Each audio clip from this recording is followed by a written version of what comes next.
안녕하십니까. JTBC 시사진단입니다. 정부가 이 공공부문 비정규직 해소에 첫걸음을 뗐습니다. 그런데 이런저런 불만의 소리, 그런가 하면 우려의 소리도 나오고 있습니다. 비정규직 해소 제대로 되기 위한 해법 들어보겠습니다. 오늘 이야기는요, 이 박태식 교수 그리고 유기달 이사, 또 유기만 조직국장, 한현수 센터장 네 분과 함께하겠습니다. 반갑습니다. 네, 안녕하십니까. 자, 먼저 오늘 토론 주제 보신 후에 이야기 시작하겠습니다. 사회 양극화의 주 원인인 비정규직 문제 해결에 정부가 시동을 걸었다. 정부는 최근 상시적이고 지속적인 업무에 해당하는 기간제와 파견 용역을 정규직으로 전환하는 가이드라인을 발표했다. 이에 따라 15만여 명이 정규직으로 전환될 것으로 예상된다. 그러나 노동계는 무기계약직에 대해 대책이 없는 문제를 지적하고 있고 기간제 교사 등의 예외 대상도 반발하면서 진통을 겪고 있다. 공공부문의 재정 부담이 눈덩이처럼 커지고 기존 근무자와의 형평성 문제가 불거지는 문제점도 대두되고 있다. 이 같은 조치가 민간 부문으로 확산되는 효과를 낳을지도 불투명하다.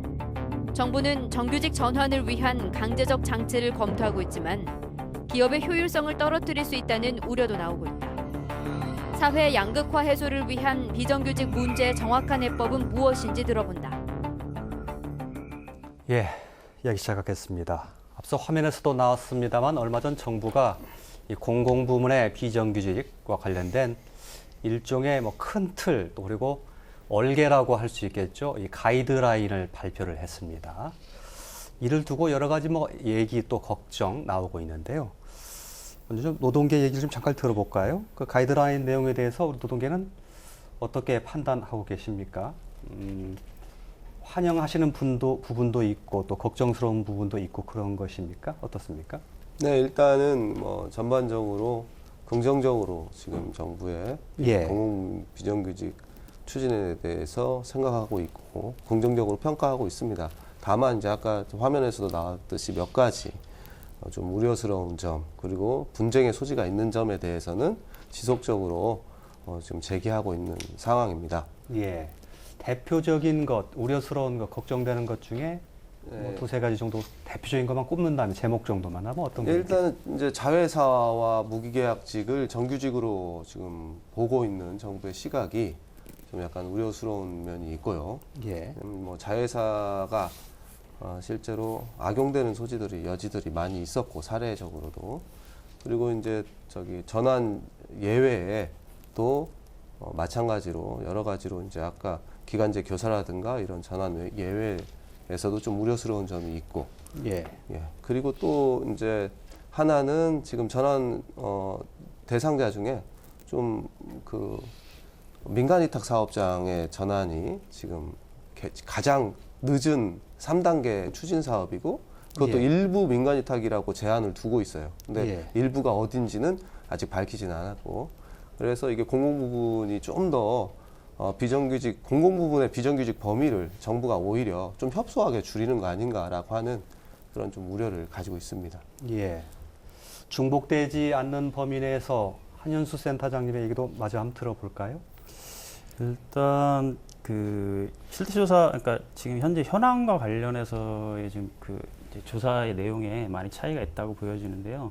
이제 방금 얘기도 했었지만 사실 이제 어느 만큼 정확하게 이제 민간 위탁이든 뭐든 기간제든 인원이 정확해야 되는데 그것이 사실 이제 굉장히 차이가 있다는 거죠. 조사 기관에 따라서. 그래서 그것에 대한 정확한 파악이 좀 우선돼야 된다라고 하는 것이 이제 핵심적인 문제라고 좀 보여지고요. 그리고 이제 차별 해소의 시작이라고 하지만 사실 이제 무기계약직으로 전환하는 것이 과연 이제 정규직화인가라고 하는 것이 이제 근본적인 어떤 물음 중에 하나라고 좀 볼 수 있을 것 같습니다.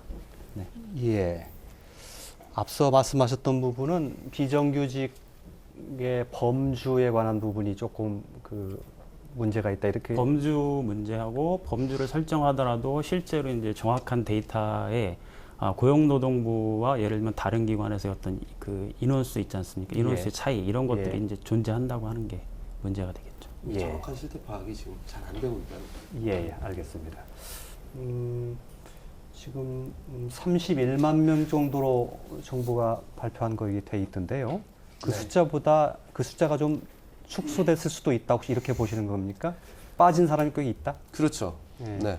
더 있다는 얘기. 예, 그렇죠. 대표적으로 그러니까 제가 이제 작년에 익산 지역에서 이제 그 말하자면 공공부문 실태 조사를 진행을 했었는데 거기에 보면 이제 사실 민간 위탁이 굉장히 범위가 넓거든요. 그러니까 예. 익산만 따져도 제가 조사했을 때 그 시 제출 자료만 봐도 거의 900 몇십 명이거든요. 근데 이제 현재 그 정부 통계, 이번에 나온 통계상에는 전국적으로 10,000명밖에 되지 않거든요. 예. 그러니까 이게 말이 안 되는 거죠, 상식적으로.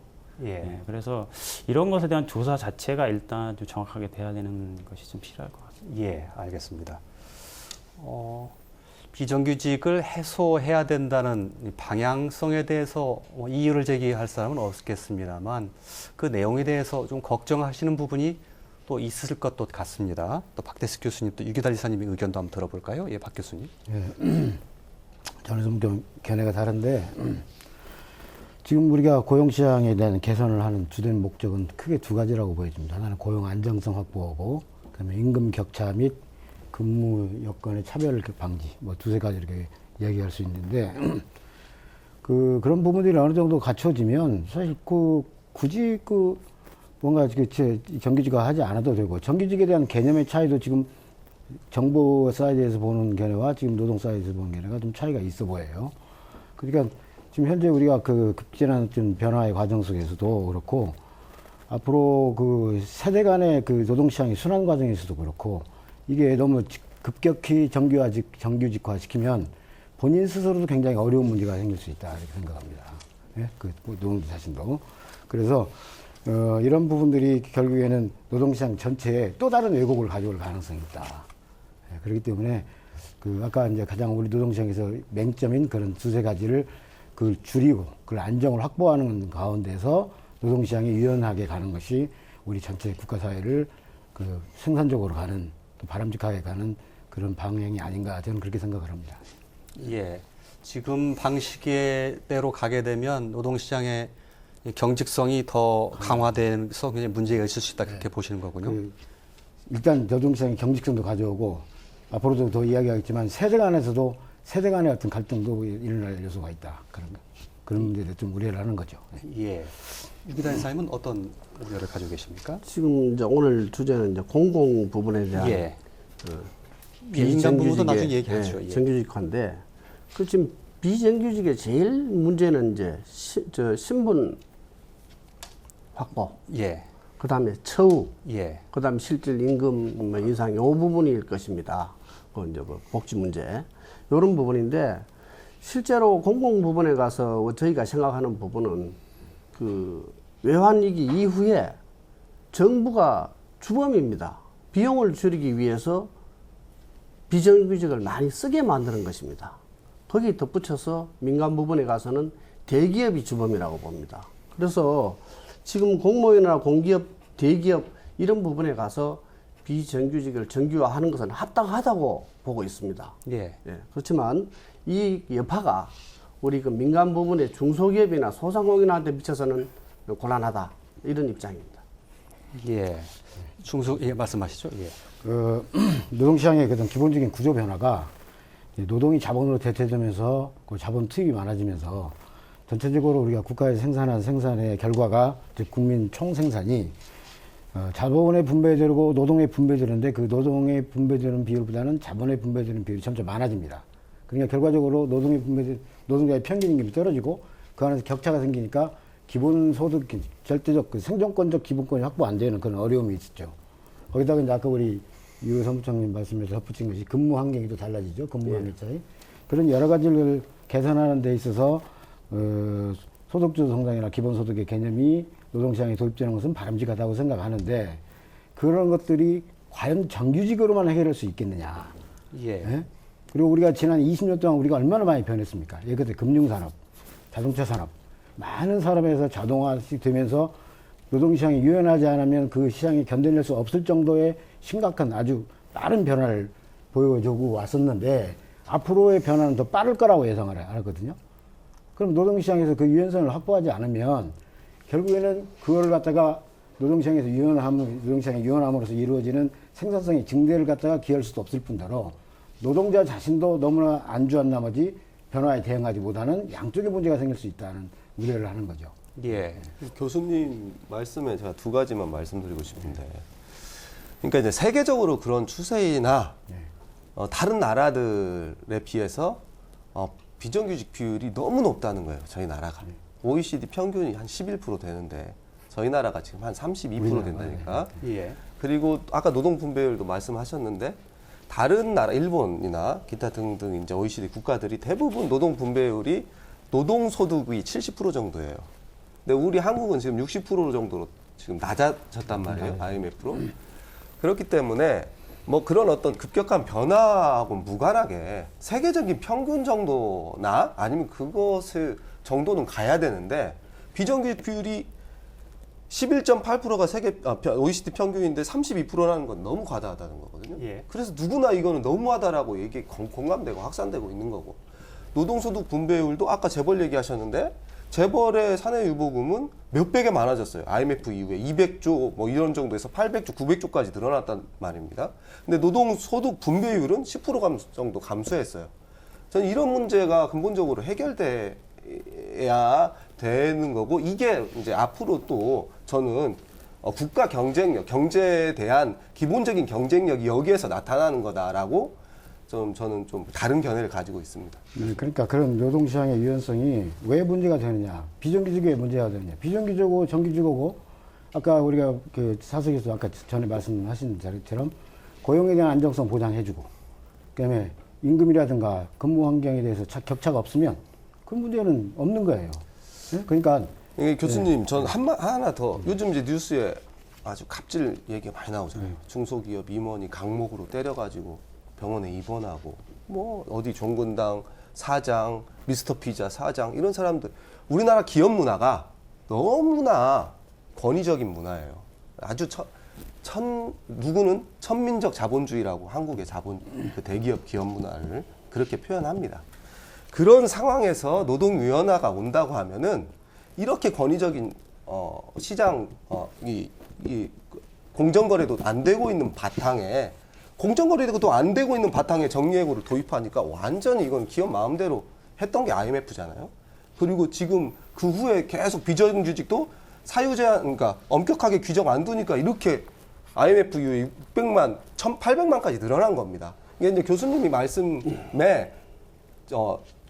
말씀이 좀 성립하려면 우리나라 기업 문화 자체가 획기적으로 대기업들이 정말 이렇게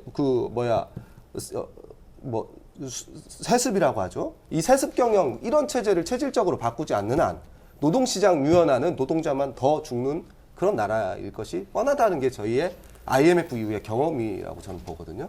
그런 면에서 좀 그런 것도 비정규직 문제가 다만 근로조건의 문제라든지 임금의 문제를 넘어서 진짜 우리 한국이 고질적으로 가지고 있는 경제, 기업 문화의 체질적인 문제다라는 예. 접근도 좀 해주셨으면 좋겠다는 생각이 듭니다. 예, 알겠습니다. 그 국내 고용 시장의 구조, 이걸 어떻게 바라볼 것인가에 대해서 또 좀 말씀을 해주신 것 같은데요. 서로 이해가 같으신 부분도 있고 조금 다르신 부분도 있는 것 같은데, 이렇게 좀 구체적으로 얘기를 좀 나눠보기 위해서 그 부분을 공공 부분의 비정규직과 관련해서 무기계약직 문제로 한번 좁혀서 얘기를 해보면 어떨까 싶은 생각이 듭니다. 이번에 공공 부분의 비정규직을 정규직으로 전환하는데, 지금 무기계약직으로 있는 분들은 사실상 정규직으로 정부가 간주를 한 것 같습니다. 현재 무기계약 있는 분들은. 예, 제외됐죠. 그 부분들은 노동계에서는 상당히 불만으로 받아들일 것 같은 느낌이고요. 네, 맞습니다. 교수님의 말씀에 따르면 그 정도는 우리 사회에서 용인을 해야 되는 것 아니냐, 혹시 이렇게 보고 있는 듯한 제가 부분적으로 느낌을. 개선점은 있습니다. 예. 그 소득의 격차라든지 예. 근무 환경의 열악함 이런 것은 있어요. 예. 그리고 이제 아까 말씀하신 일종의 정규직과 비정규직 사이에 그 보이지 않는 그 인간적인 예. 지금 차별 예. 이런 것들은 있지만, 사실은 직업의 안정성이라는 가장 중요한 문제죠. 사기업과 견주를 보면 상당히 정규직화되어 있는 거죠. 예. 예.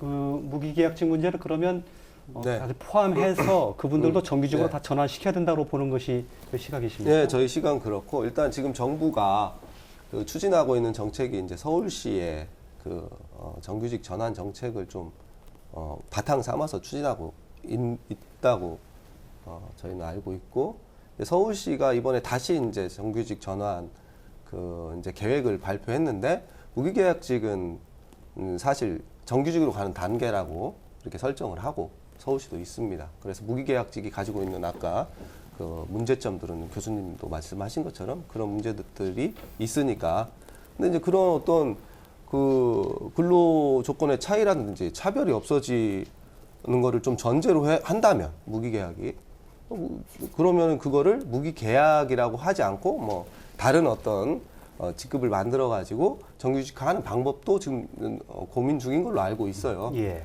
그래서 지금 정부가 어쨌든 추진하고 있는 그 무기계약으로의 전환이라고 하는 거는 일단은 일단 정규직이라고 볼 수 없지만 정규직으로 가는 단계 정도로 서로 인식하고, 아까 말씀하신 그런 어떤 차별 시정이라든가 이런 정규직화에 무기계약직 말고 어떤 다른 방법의 정규직화는 없는가 하는 거는 같이 토의하고 함께 토론해 나가면 되지 않을까 이렇게 생각하고 있습니다. 예. 무기계약직이 고용에 있어서만큼은 이제 뭐 그 불안정을 약간 벗어났다고 보는데, 급여라든지 복지 이런 부분에서 정규직에 비해서 차별을 받고 있기 때문에 그 부분을 해소해야 된다는 주장의 막 요지일 겁니다. 그게 같아진다면 사실상 무기계약직과 정규직은 사실상 차이가 없게 되는 것 아닙니까? 그 부분은 해소를 해야 된다는 것이 이제 주장이신 것 같고요. 예, 알겠습니다. 이렇게 좀 그 견해 차이가 있는 것 중에 또 가장 중요한 요소가 아마 그 재원의 문제인 것 같습니다. 결국은 이제 그 민간 기업에서 봐서는 효율성의 문제, 또 그리고 공공 부분에 관해서는 그리고 이게 정규직으로 다 전환해서 그 국민 부담으로 이걸 다 감당할 수 있겠느냐, 또 그런 만큼 효율성이 생기느냐, 이런 부분에서 약간의 그 상치된 의견이 좀 나오고 있는 것 같은데요. 어떻습니까? 그 부분에 대해서 예, 교수님 좀 말씀 부탁드릴까요? 예. 그 재정 문제는 지금 정부에서 추진하고 있는 재정은 지난번에 그 대통령 선거 과정에서도 여러 가지 논란이 있었지만, 그 정부 여당이 추정하고 있는 소요 예산하고 실제 현장에서 이루어지는 소요 예산은 상당히 격차가 있을 걸로 생각을 합니다. 왜냐하면 우리가 급여만 가지고 되는 것도 아니고 급여 외에 부대 비용이 엄청 발생을 하는데, 거의 급여에 실제적으로 정부의 부담은 한 급여보다 한 2배 정도 많이 든다고까지 이야기하는 사람도 있으니까, 공무원 하나 채용하면 급여보다 2배 이상 비용이 사무실 비용하며 여러 가지 사무 비용하며 어떤 여러 가지 복지 비용 증진하며 이런 것이 거의 2배까지 들어간다고 주장하는 사람도 있습니다. 그러니까 정부의 추산하기 단순하게 급여만 갖고 생각해서는 건 아우상이다 저는 생각을 하고요. 또 이런 문제가 또 하나 이제 야기되는 문제가, 시장이라는 것은 항상 상대적인 거라 공공부문이 너무 지나치게 안정이 돼버리면, 급여 안정이라든지 복지 안정이라든지 이러다 보면 사기업 쪽에서 그 견뎌낼 수가 없게 돼요 지금. 더구나 과연 그 부분에서 전반적으로 필요하다고 인정하면서도 과연 이 시점에서 과연 이렇게 급격히 해야 되느냐. 그리고 지금 보니까 여러 가지 그 너무 급속히 이루어져서 안에 지금 내부에 여러 가지 지금 서로 개념도 정의가 안 된 것들이 엄청 많아요. 그 신문 기사 보니까 고용노동부 그 담당자도 잘 어떤 부분 잘 모르겠다고 얘기할 정도로 지금 너무 급격하게 이루어진 느낌이 있는데, 그렇게 되면 이제 그 내에서 이해관계자들 간의 갈등이 얼마나 많이 생기겠습니까? 지금 우리가 비정규직이 엄청 많은데 부문별로 그네들이 서로 선후에서 아까 말씀하신 것처럼 1순위, 2순위, 3순위, 1단계, 2단계, 3단계에서 왜 우리가 3단계냐고 지금 벌써부터 이야기 나오고, 예. 그러면 단계 조정하는 데서 문제가 생길 것이고, 그다음에 급여 조정, 그다음에 또 이제 민간 부분과의 서로 충돌 문제가 생길 겁니다. 이렇게 되면 민간 부분은 지금 그 시간급 1만 원, 만 원 인상 그것 때문에 예. 지금 나오라고 아주 이제 긍정적인 사인을 하셨지만 저도 장기적으로 동의를 해요. 예. 근데 이제 굉장히 지금 어려운 상황에서 힘든데, 이 공공부문에서 너무 일자리 차리가 안정화되고 너무 예. 그런 후생복지라는 급여가 높아져 버리면 결국에는 빨대 효과가 나타난단 말이죠. 예. 그러면 결국에는 우리가 경제 생산의 대부분은 민간 부분에서 생산해서 우리가 공공 부분에서 이제 서비스를 제공하면서 이렇게 서로 나눠 먹고 사는 시스템인데, 그럼 민간 부분의 생산력이 떨어지게 된단 말이죠. 예. 이렇게 되면 전체적으로 국가 경제가 결국에는 노무현 정부 마지막에 우리가 지금 최근에 12년 동안 경제가 굉장히 낮아졌는데, 그때 노무현 정부 마지막 2년 전부터 지금 계속 12년 동안 그렇게 해오는 겁니다. 지금. 예. 그러니까 또 다른 그런 국면이 재현되지 않을까 하는 우려가 있는 거죠. 예, 알겠습니다. 한현수 센터장님께 이렇게 여쭤보면 좋겠습니다. 이렇게 공공 부분의 그 비정규직을 정규직으로 전환하는 것이 국가적으로 너무 크게 재정 부담이 있는 것 아니냐라는 우려, 그리고 이렇게 될 경우에 민간 부분이 상당히 위축될 소지가 있다는 말씀. 이 부분에 대한 좀 그 얘기를 한번 들어볼까요? 제가 보기에는 이제 현재 정부가 추진하는 방향에서는 사실 이제 그 무기계약직화, 즉 고용 안정을 일단 순위로 봤을 때 우선해서 추진한다고 했을 땐 당장에는 이제 커다란 재원이 뭐 소요되리라고 보여지진 않아요. 근데 이제 말씀하신 일정 부분 이제 고민해야 될 것은 그것이 이후에 이제 안정화되게 되면 어쨌든 이제 그 위에 복지도 인사 시스템이 갖춰지게 되는 문제가 있고 거기에 재정이 소요되겠죠. 근데 그 문제는 제가 보기엔 이제 장기적으로 어쨌든 재정이 분명히 그 부담을 하게 된다. 그래서 그것이 어느 만큼인지에 대해서 좀 정확하게 파악을 하는 것이 필요한 것이고, 그리고 그것을 어떻게 뭐 지자체들 모두 분담을 할 것인가, 국민적으로 사회적 합의를 통해서 어느 만큼 가능한 것인가라고 하는 것을 만드는 것이 중요한 것이지, 사실 말씀하신 모든 내용이 사실 언제 던지더라도 다 급격한 얘기일 수 있고, 급격하게 이것이 사실 이제 얘기가 말씀하신 대로 다 터져 나오죠. 제가 보기에는 현재 굉장히 20년 동안 골마 있었기 때문에 이 문제를 해결하려고 하니까 급격한 것이지, 어느 시점이 되더라도 이것은 얘기가 시작되는 순간 그렇게 될 수밖에 없는 문제이고, 그래서 사회적으로 어쨌든 일정하게 감수하면서 부담하는 것을 합의해 나가는 이 과정 자체가 대단히 중요하다라고 보는 거고요. 네, 그 과정이 굉장히 중요합니다. 그래서 제가 이제 드리는 말씀은 아까 급격히라는 말씀을 드렸는데, 우리가 그런 20년 동안 비정규직이라는 것을 이제 IMF 이후에 만들기 시작했어요. 누가 만들어 왔는데, 그거를 지금 여러 가지 그 비정규직이 양산되면서 야기된 여러 가지 문제점 아까 말씀하셨지 않습니까? 그런 문제를 해소하기 위해서는 우리가 현재 가지고 있는 재정 여건이라든가 모든 사회적 여건이라든가 이런 모든 것들이 의견을 갖다 종합하는, 사회적 의사를 종합하는 시스템도 좀 제대로 안 돼 있고, 이런 모든 걸 하려면 아마도 제가 생각할 때 아까 말씀드린 것처럼 그 절차나 과정이 중요하다고 생각을 합니다.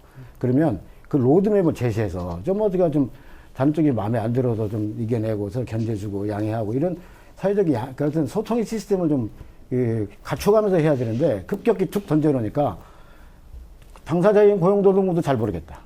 지방정부는 더 모르겠다. 예. 어떻게 할지. 사회적으로는 이거 누가 먼저야?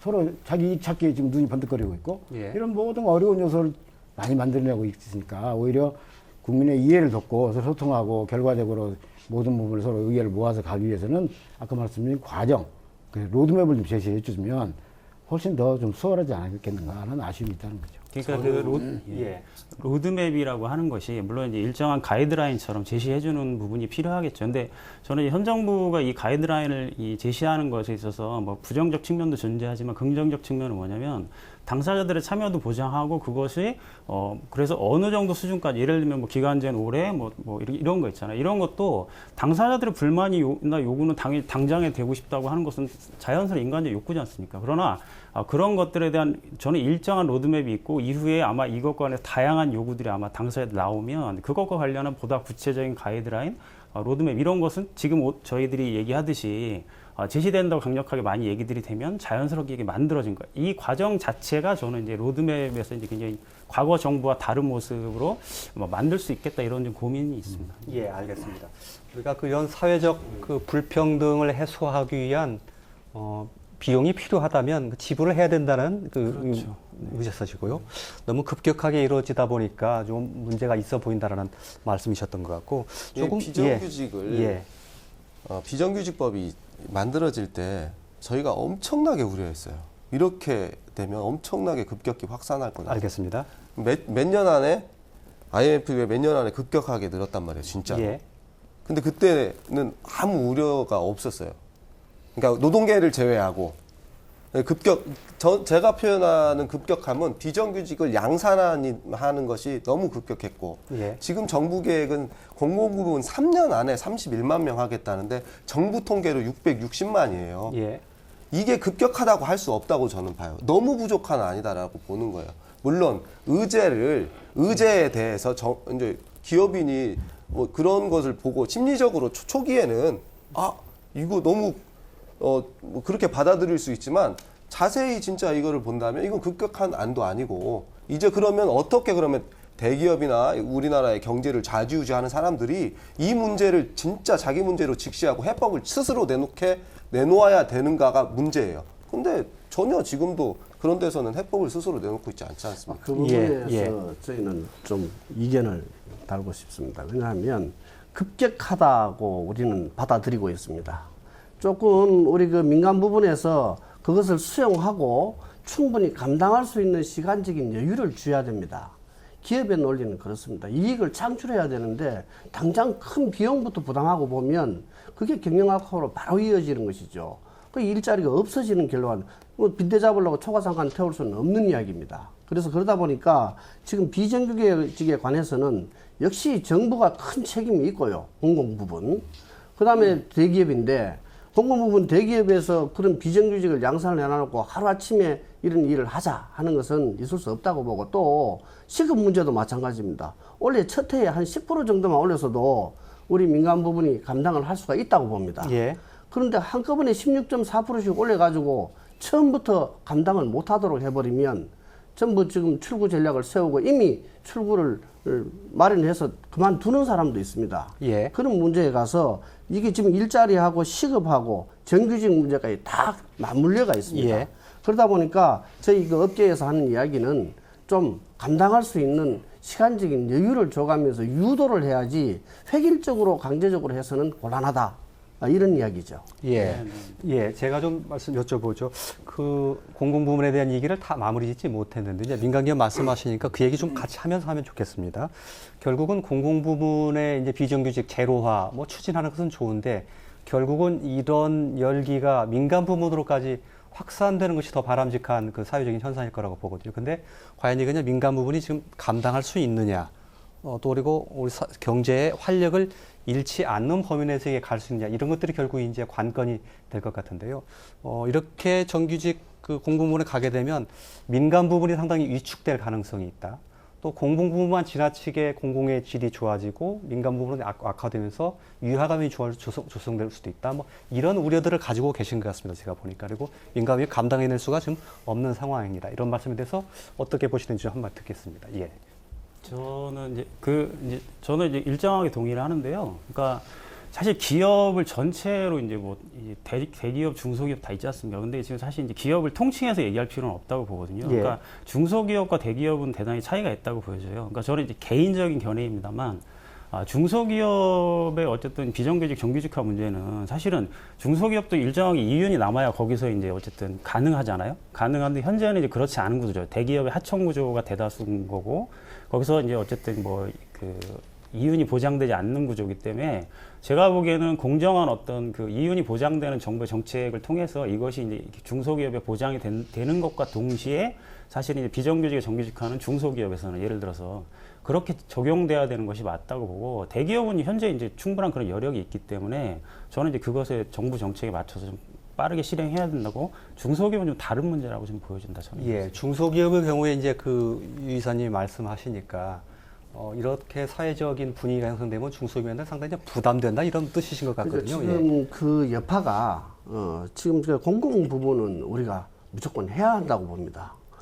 동일 노동, 동일 임금은 당연히 그렇게 해야 한다고 보고, 그리고 이 공공 부분의 그 비정규직은 책임은 분명히 정부에 있습니다. 그 부분은 어찌됐든 간에 정규직화를 시키는데, 그 지금 가이드라인도 큰 틀만 잡아놨지 세세한 부분, 디테일한 부분 아직 나오지는 않았습니다. 예. 지금 저 하나하나 실태 조사를 하고 하나하나 심의를 해서 풀어나갈 문제인데, 이런 문제가 그 생각 없이 막 하다 보면 그 불똥이 대기업 같은 경우에는 죽지 않습니다. 또 그 비용 부담을 중소기업을 쥐어짜가 전가를 시킬 소지가 분명히 있다고 보는 겁니다. 예. 그러다 보면 안 그래도 시급 인상하고 중소기업은 뭐 전라북도 우리 현실을 이야기하는 겁니다. 99.8% 중소기업인데 전라북도 실정에는 제일 또 피해를 보게 되는 것이 예. 이 전라북도가 아니겠느냐. 예. 또 우리 중소기업도 그 어느 일정 부분은 뭐 감당을 합니다. 중소기업에는 비정규직이 거의 없다시피 합니다. 예. 뭐 알바하는 시급 정도나 있고 이런 정도고, 이미 시급이 인상된 내년도만 해도 올랐지 않습니까? 예. 그런 문제에 가서 중소기업은 문제가 없지만 대기업의 여파, 이것을 그 우려하는 거죠. 예. 대기업은 또 책임 전가를 분명히 중소기업한테 떠넘길 거라고 보는 겁니다. 예. 그 감시 감독을 철저히 안 해주면 중소기업이 또 힘들어지는 그런 부담이 생기죠. 예, 알겠습니다. 제가 그 한 가지 이제 그 드렸던 질문이 그 말씀이긴 한데 이렇게 공공 부문의 그 정규직화가 민간 부문으로까지 긍정적인 방향으로 확산될 수 있을 거냐? 이게 사실은 굉장히 저는 중요한 지점이라고 보는데 어떻게 보십니까, 유 국장께서는? 네, 이제 이제 요즘 최저임금 인상의 핵심도 이제 그 미국이나 이제 이런 데서도 지금 최저임금의 이제 15달러로의 인상을 지금 추진하고 있습니다. 예, 정규직 부분과 관련해서 가급적이면 집중해서. 네, 정규직 부분도 마찬가지로 저희 나라가 근속이 굉장히 짧은 편이에요. 예, 굉장히 짧은, 비정규직도 많기도 하고, 이제 평균 근속이 짧은 편인데 이것이 저는 생산성에서 별로 도움이 되지 않는다고 봅니다. 예. 이직이 많을수록. 근데 그런 이유가 대부분 비정규직이 많기 때문이라고 저는 생각을 하거든요. 급격하게 많기 때문에. 그런 면에서 경제의 경쟁력 측면에서도 저는 정규직화가 민간 부분에서 되면 장기적으로는 이것이 저는 굉장히 이제 지금 당장 소요되는 비용의 면에서는 부담스럽지만은 정말로 생산성 면에서는 저는 그런 향상이 있지 않을까 이렇게 생각하고 있고, 이제 알바를 쓰는 여러 편의점들도 여러 이제 그 프랜차이즈에서도 그런 얘기를 해요. 정규직화 얘기 나오면 그렇게 최저임금도 오르고 그러면 누가 알바 쓰겠습니까? 예. 우리도 정규직화 쓰지. 그러면 그런 어떤 다른 임금으로 들어가는 비용. 근데 알바는 엄청 그 이직률이나 회전율이 빠르잖아요. 거기에서 생기는 다른 비용 요소도 있어요. 근데 그런 요소가 안정된단 말입니다. 그러니까 거기에 가지는 그런 어떤 작은 기업이라도 가지는 경쟁력이 반드시 저는 정규직화가 되고 그런 것이 자리 잡는다면 안정화될 것이다 라고 좀 생각하고 있습니다. 예, 알겠습니다. 예, 예. 노동시장에서 노조 입장에서 긍정적인 사이드만 지금 말씀을 하셨는데 네. 만 원 오르니까 전방이라는 대한민국의 대표적인 역사 깊은 회사가 한국 떠나겠다고 선언을 했지 않습니까? 예. 그건 대기업입니다. 예. 전방은 역사가 깊은. 그 다음에 이제 예컨대 음식을 하고 있는 자영업. 그 다음에 아까 얘기한 프랜차이즈 이제 밤에 그런 24시간 영업하는 그런 업들도 이제 고용하는 대신에 자기 스스로 하겠다 아니면 폐업하겠다 이런 예. 쪽도 꽤 있단 말이죠. 그것은 이제 기업의 여러 가지 조건에 따라서 다르겠지만 견뎌낼 수 있는 기업은 아까 말씀하신 것처럼 긍정적으로 해석해서 정부의 정책을 따라줄 수 있는 여력이 있는 데는 따라가지만 그렇지 않는 경우에는 이제 포기하게 되는 그런 경우가 생기죠. 근데 문제는 그 포기하게 되는 데서 그 기업만 포기해야 되는 게 아니라 그 일자리가 또 없어지는 또 문제가 악순환이 있어서 이런 문제를 과연 이렇게 충격적으로 하는 것이 과연 옳은 것이냐. 더구나 경기가 지금 굉장히 좋지 않아서 전반적으로 지금 슬로우 다운하고 있는데 이런 시점에서 이렇게 갑자기 올리는 것이 좋은 것인가. 예. 예. 저는 그런 우려를 하는 거죠. 그 면에서 유기달 우리 이사님. 이사님이 제기하신 것처럼 이건 이제 대기업의 책임을 물어야 돼요. 정부와 대기업의 예. 이 부분에 대해서는. 알겠습니다. 그러니까 예. 중소기업 그 협회에서 지금 현재 맺고 있는 그 원화청 그런 것이 공정한가라고 물었을 때 70% 정도가 공정하지 않다, 부족하다 이렇게 답변한 설문이 있어요. 이런 것이 진짜 아까 말씀대로 시정돼야 정말로 정규직 문제나 최저임금 문제는 해결될 수 있고 민주노총도 최저임금 알겠습니다. 인상만 주장하는 게 아니고 예. 그런 어떤 중소기업에 대한 대기업이 책임을 지는 그런 제도까지 만들어라라고 요구하고 있어요. 예, 알겠습니다. 공공부문의 경우에는 이제 정부가 중앙정부가 특히 예산으로 통제를 하는 그 기관들이 대다수 있다 보니까 물론에 좀 불만은 있을 수 있겠습니다만 어느 정도 되긴 될 거라고 기대를 해볼 수 있는 건데 민간 기업의 경우에 정부가 강제할 수 있는 수단이 없기 때문에 이런 정규직 전환이 민간 부문까지 확산될 거냐는 가능성, 또 그런 것에 대한 기대 이런 것들이 있느냐라는 데서 우려가 있는 것이고요. 민간 부분에서는 이걸 상당히 회피하는 수단을 여러 가지를 가지고 있을 수 있거든요. 그래서 그런 것들에 대한 우려를 좀 얘기를 해주신 것 같습니다. 저희 예. 이제 민간 부분에 가서는 그렇습니다.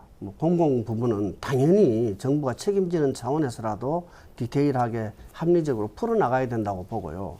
이게 민간 부분 중에서도 대기업, 중견기업까지는 비정규직을 많이 쓰고 있습니다. 예. 300인 이상만 돼도 엄청난 비정규직을 쓰고 있습니다. 거의 40, 50% 가까이. 그런 부분들이 이제 파견직이나 용역직을 이렇게 쓰고 있고 사내 하청을 쓰고 있는데 사내 하청은 거의 정규직을 시켜야 된다고 보죠. 장기적으로 반복되는 일을 하기 때문에 그 이제 파견하는 것은 우리 중소기업에서 용역 파견이 나갑니다. 그런 부분에 가서는 당장 중소기업한테 피해가 돌아올 수밖에 없습니다.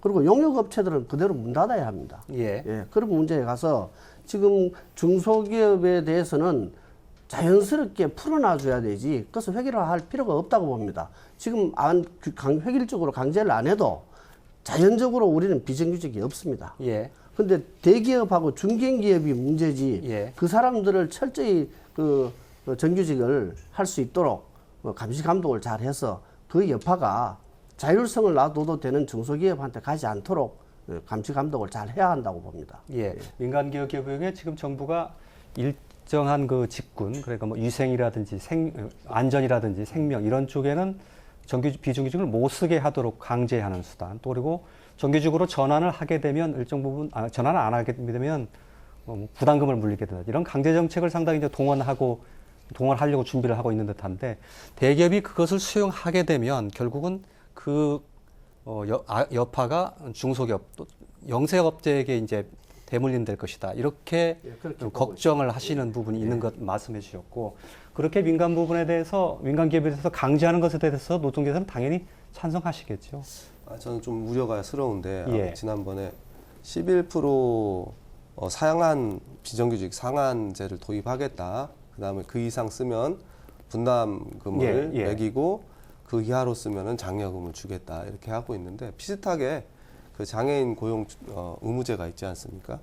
거기도 그 비율로 이상으로 쓰면은 예. 거기는 장려금을 주고 예. 쓰지 않으면 분담금을 예. 주는데, 비슷한 구조의 정책이 있죠. 네. 예. 근데 내용은 좀 다르죠. 장애인을 채용하는 거는 권장해야 되고, 예. 비정규직은 철저하게 사유를 엄격하게 해야 돼요. 예. 그런 면에서 정부가 11%를 정한 거는 11% 내에서는 마음대로 쓰라고 하는 거기 때문에 저희는 그거는 악용될 우려가 많다라고 예. 보고, 특히 대기업에 뭐 7천만 원 분담금 매긴다는데 많이 쓰고 7천만 원 내고 말죠. 예. 실효성이 없을 것이다 말씀이시죠? 실효성도 없고 강제성도 없어요. 예. 근데 그거는 분란을 그렇게 만드는 것보다는 저는 법 개정이 돼서 진짜로 지금 법으로 그렇게 비정규직 기간제 쓰고, 이제 법도 어겨가면서 쓰지만 불법 예. 파견이라고 대기업은 예. 법이 있어도 그걸 어겨나가면서 쓰는 정도인데, 법 개정을 통해서라도 이거는 법을 통해서 강제해야지 그렇게 강제할 건 아니다. 예.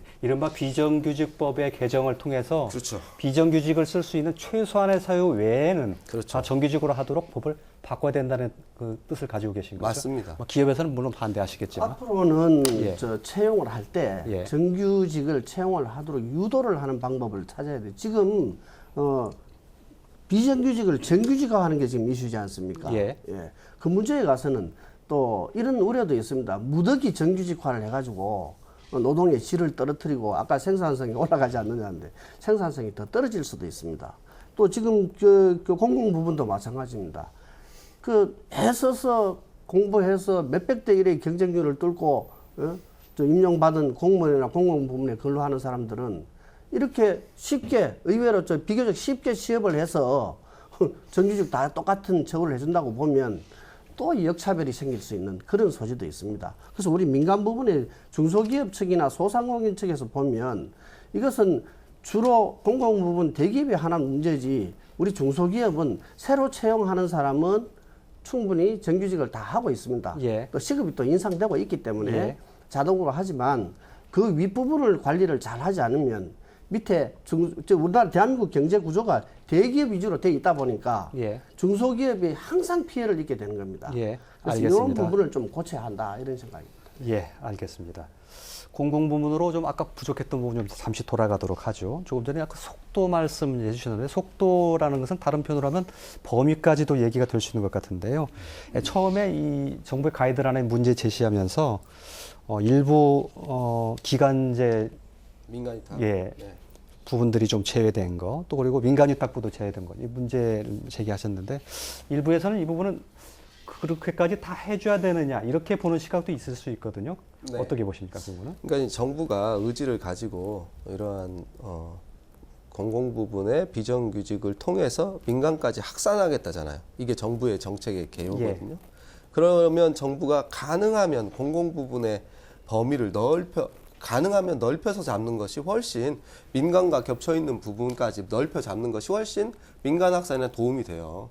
근데 딱 그 울타리를 너무 협소하게 잡으면 이게 이제 그런 민간 부분으로 확산이 훨씬 더 제가 보기에는 어려워지지 않겠느냐 이렇게 예. 보니까 그런 의미에서 좀 더 적극적으로 비정규직의 범위라든지 그런 것들을 정부는 최대한으로 좀 넓혀서 잡는 게 좋지 않겠느냐라고 하는 생각입니다. 예, 민간 위탁의 경우에는 사실 그 공적 기관에서 사치단체 같은 곳에서 효율성을 높이기 위해서 공무원을 직접 투입하지 않고 그래서 이제 민간 위탁을 한 건데 그 부분까지 다 정규직으로 전환하게 되면 사실상 이제 뭐 공무원과 비슷한 신분으로 되게 되는 거고 이렇게 되는 것이 옳은 것이냐에 대한 이제 그 물음표가 좀 있는 것이어서 제가 이제 그래서 여쭤본 겁니다. 아니, 민간 위탁도 범위에는 들어가 있는데, 예. 그러니까 그게 다 되는 건 물론 예, 아닙니다. 예, 예. 3단계 일부 민간 예. 위탁 기관이 있죠. 예. 근데 이제 어쨌든 위탁하는 것은 하나는 아까 말씀드린 것 전문성이 요구되는 것이 있을 수 있고 또 하나는 고용, 아까 이제 원초적으로 고용에 대한 부담을 줄이기 위해서 하는 방법도 있고 그러죠. 네, 그런데 우리가 목적이 뭐냐? 그러면 이 비정규직의 고용 정규직화가 과연 그것만이 목적인가? 그것은 중간에 우리가 지금 아까 말씀드린 것처럼 제가 말씀드린 소득 주도 성장이라든가 기본소득제 개념, 생활권적 기본권을 보장하는 측면에서 굉장히 중요한 거거든요. 근데 그것이 목적이 아니고 그런 과정을 통해서 우리가 생산과 분배를 갖다가 원활하게 하는 국가의 전체적인 시스템을 갖다 개혁하는 데 있기 때문에 공공부문을 지나치게 이렇게 늘려놓으면 예. 저는 어쨌든 자본주의 역사 100여 년 동안에 우리 분명한 것은 정부는 반드시 실패한답니다. 공공부문이 많아지면 그 경제는 성공할 수 없다는 것이 분명해요. 예. 그렇기 때문에 아까 이제 우리 유기면 사무총장님 말씀이 그런 어떤 비정규직의 정규직화가 목적이라면 공공부문을 늘려서 잘 한번 할 수 있죠. 예. 그런데 결국에는 이 공공부문의 실패가 정부의 실패가 너무 크기 때문에 그런 부분은 일단 한계가 있다. 네, 예. 그렇게 말씀드립니다. 민간 위탁의 부분에 관련해서는 한윤수 센터님도 또 초반에 좀 말씀을 해주셨었는데요. 박 교수님은 어쨌든 공무원이 너무 비대해지는 것에 대해서 좀 걱정스러운 시각을 가지고 계시는 것 같습니다. 네네. 근데 민간 위탁, 그러니까 저는 이제 일단 그 예를 들어서 전체를 다 위탁할 거냐 말 거냐라고 하는 문제라기보다는 그 성격이 있지 않습니까? 민간 위탁도 분명히 이제 그렇지 않, 그러니까 저는 이제 정확한 어떤 그 실태가 무선돼야 된다고 보거든요. 그래서 그것이 합리적으로 봤을 때 이것은 공공의 영역으로 들어가야 된다거나, 그러니까 방안을 찾는 거죠. 근데 그 데이터에 잡히지 않는 순간 이것은 논의할 거리가 없어지는 거잖아요. 그래서 제가 이제 중요하게 본 것은 민간 위탁은 대단히 많이 지금 이제 아예 가려져 있는 그래서 데이터에 없기 때문에 논의되지 않는 영역이라고 되는 것이 문제다라고 하는 거 말씀드리는 거죠. 예, 알겠습니다. 예. 기간제와 관련해서 그 대표적으로 요즘에 언론에 많이 나오고 있는 게 기간제 교사 얘기가 좀 많이 나오고 있는 것 같습니다. 그분들은 당연히 정규직 전환을 요구를 하고 있고 현재 정부에서도 좀 어렵다고 난색을 표하는 것 같습니다. 어떻게 이 문제는 좀 바라보는 게 좋을지 좀 잠깐 얘기를 들을까요? 예, 박 교수님 어떻게 보십니까? 기간제 교사들 강사들도 포함되고요. 거기에 기간제죠. 근데 예. 그분들은 정규직화 해달라고 요청하고 학부모, 기존의 교사, 그다음에 새롭게 지금 교사 준비하고 있는 분들은 다 반대하고 있고 좀 그러지 않습니까? 그러면 아까 이제 우리 유 사무총장님 말씀하신 것처럼 그 채용의 절차, 자격 요건 이런 것들에 대한 논의가 있어야 되죠. 예. 그런데 아까 말씀드린 일반 공무원도 굉장히 중요한 문제가 뭐냐면 우리나라가 사실은 1960년대부터 그 공무원의 수준을 높여서 그 공무원 조직이 사실은 우리 경제개발도 주도한 측면이 굉장히 있었거든요. 그래서 물론 이제 산업화 단계에서 조금 덜했다가 IMF 때부터 공무원이 다시 이제 최고의 직책으로 부상이 됐습니다. 그러다 보니까 이제 엘리트 공무원 제도를 해왔는데 아까 말씀드린 시골에 가면요 군 단위에서 무기계약직 선발되는 과정들이 물론 엄정하게 하는 부분도 있겠지만 상당히 정책적인 문제와 연관되어 있는 경우가 많습니다. 그렇게 말하면 손쉽게 인맥 때문에 소위 시골에서 이제 그게 금수저가 되는 거죠. 와서 무기계약직 됐다가 정규직으로 전환해서 승진하고 예. 그러면 여러 가지 그 공무원의 질이 상당히 저하될 그런 우려도 있죠. 예. 일반 교사도 마찬가지입니다. 일반 교사도 물론 사람들을 그 등용하는 시스템 자체가 과연 모든 게 합리적이라고는 생각지는 않지만 상대적으로 그런 필터링 과정을 통해 여과 과정을 통해서 좋은 인재들을 등용하고 있는데 그렇지 않고 그냥 정규직화 시킨다면 상당히 교육의 질도 문제가 될 수 있겠다. 예. 그렇게 생각합니다. 이 문제와 관련해서는 그 노노 갈등도 좀 있는 것 같습니다. 기존에 있는 근로자들과의 갈등 그리고 새로 진입하려고 하는 구직자들과의 갈등 이런 부분이 있어서 이런 조율 문제도 상당히 지금 중요한 과제로 등장을 하고 있는 것 같은데요. 그럼에도 불구하고 동일 노동하는데 차별이 있는 거는 굉장히 다 이건 없어져야 된다고 같이 인식을 하고 있어요. 예. 그래서 기간제 교사회 같은 경우는 이미 기간제 교사로서 활동한 경력이라든지 그런 것들이 이미 다 검증이 됐어요. 학교마다 검증이 되고 그건 똑같은 일을 합니다. 담임도 맡으면서 똑같은 위치 근무하는데 차별이 존재한다라고 하는 것은 시정돼야 되고 가능하면 이제 정규직 전환을 해야 되는 거고요. 그런 부분에 대해서는 그건 다 저는 공히 그렇게 생각하고 있다고 보는데 이제 그런 아까 말씀하신 아직 이제 저희 이제 민주노총회에서도 그런 풀어야 될 과제는 그런 것 같습니다. 예. 교수님이 말씀하신 것처럼 이제 강사 문제라든지 근데 이게 완전히 제외되기보다 방법을 지금 찾자라고 하는 게 예. 이제 저희의 제안인데 예. 그냥 전환 제외로 이렇게 하니까 저희가 문제 제기를 하는 거예요. 그리고 강사 지금 그 학교 비정규직 그 강사 노동자들이 그렇게까지 요구하는 게 아니고 무기 계약이라도 일단 전환해 달라고 하는 요구 정도거든요. 예. 근데 이제 그런 거를 이제 과도하게 이제 뉴스나 이런 데서 마치 그런 걸 지금 당장 원하고 있다 이렇게 보도해서 그렇지 예. 사실과는 좀 다릅니다. 그런 예. 면에서 아까 말씀드린 로드맵이 필요한 거죠.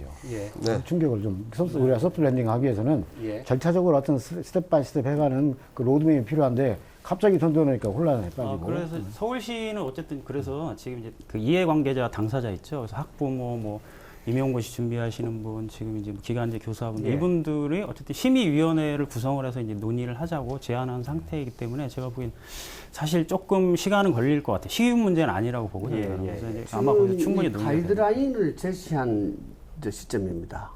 그 2018년도 내년부터 시작을 해서 정부에서 2020년까지 민간 부분으로 확대를 하고자 이제 하고 있으니까 지금 시작 단계입니다. 그렇다면 실태 파악하고 서로 그 심의를 하고 협의를 하고 이런 과정이 있습니다. 그래서 예.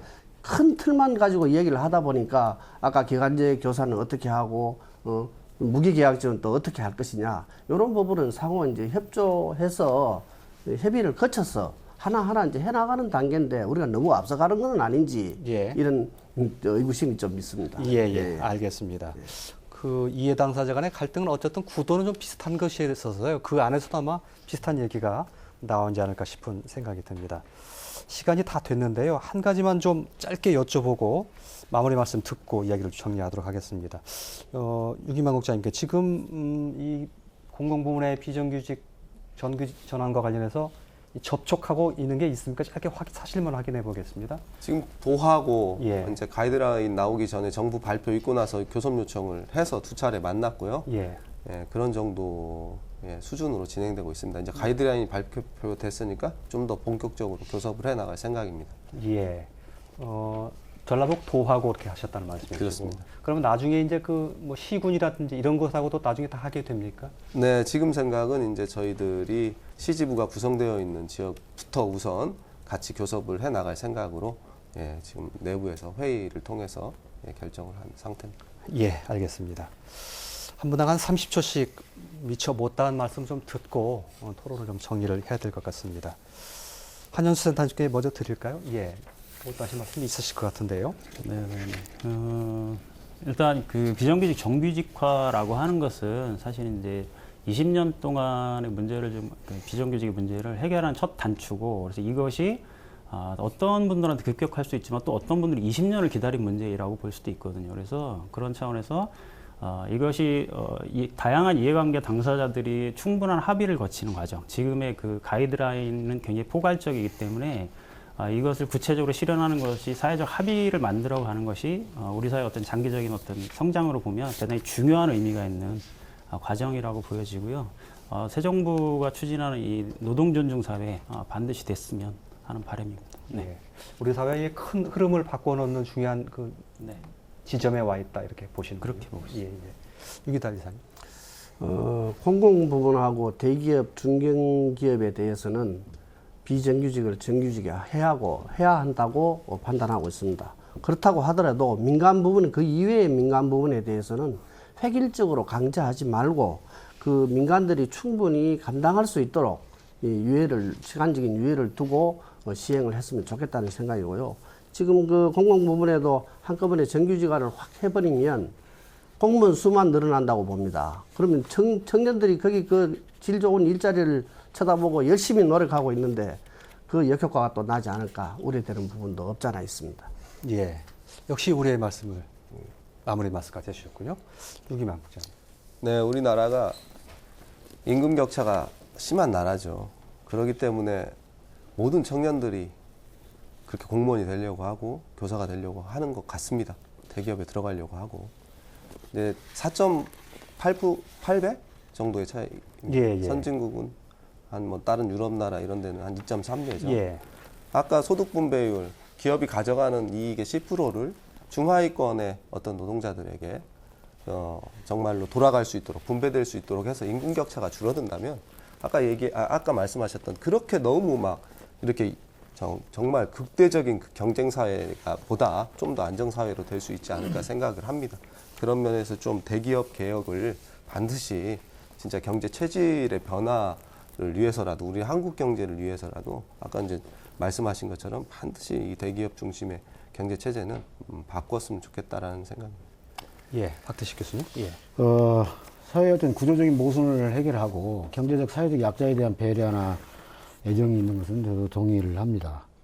그러나 이런 문제를 해결하는 방법이 너무 단선적이고 획일제서는 안 되겠다. 왜냐하면 직업을 분석해 보면 어떤 직업은 그 외부에서 전문가들이 모여서 이 전체를 꾸려가는 일도 있어요. 그건 다 파견받아서 하는 형태가 될 수도 있고, 하나는 한 회사가 모든 일을 다 완성할 수도 있는 이 일자리에 다 특성이 있는데 이걸 획일적으로 하는 것은 상당히 좀 무리가 있을 수가 있다 생각을 하고요. 그래서 좀 더 이를 분석을 하고 아까 말씀드린 어떤 국민들이 안심할 수 있는 전체 모든 계층들이 안심할 수 있는 그 절차를 좀 밟아서 좀 더 체계적이고 좀 합리적이고 좀 균형 감각을 가진 일자리로 좀 추진해가면 모든 국민들이 좀 점차 개선되는 모습을 보면서 편안해지지 않을까 이렇게 기대를 합니다. 예, 알겠습니다. 그 정부가 발표한 그 가이드라인 속에 이런 내용이 있습니다. 기존 근로자와의 연대와 협조를 통해서 추진한다, 이런 문구가 들어가 있는데요. 기득권 근로자의 양보가 필요하다. 혹시 이렇게 해석될 수도 있는 대목이 아닌가 저는 이렇게 보고 있는데요. 자, 오늘 네 분 말씀 잘 들었습니다. 토론 마치겠습니다. 고맙습니다.